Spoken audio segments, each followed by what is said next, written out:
Hi friends. మోసానికి, లౌక్యానికి తేడా తెలుసుకుందాం. మోసం అనేది చట్టవిరుద్ధంగా లేదా నైతికంగా తప్పుగా ఇతరులను మభ్యపెట్టి లాభం పొందడం. ఇది ఆలోచించి, ఉద్దేశపూర్వకంగా చేసిన మోసపూరిత చర్య. అదే లౌక్యం అనేది పరిస్థితిని బట్టి తెలివిగా, ధర్మబద్ధంగా వ్యవహరించడం. ఇది మిగతా వారిని నష్టం కలిగించకుండా తెలివిగా స్వప్రయోజనం సాధించడం. మరి ఇప్పుడు దీని గురించి ఒక నీతి కథను తెలుసుకుందామా? ఒక కాలంలో ఒక పెద్ద చెట్టు కొమ్మపై వేట కొంగ ఉండేది. అది బాగా తెలివైనది.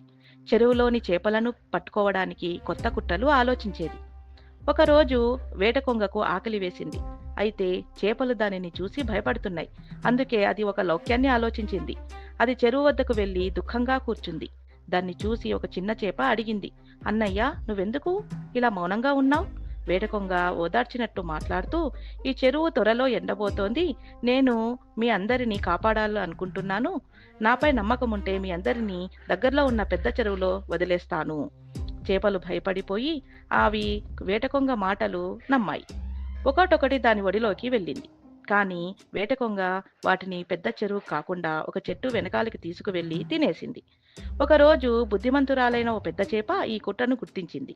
ఈ వేటకొంగ మమ్మల్ని మోసం చేస్తోంది, మనం దీని మాటలు నమ్మకూడదు అని మిగతా చేపలకు కూడా చెప్పింది. అందరూ కలిసి దాని దగ్గరకు వెళ్ళడం మానేశారు.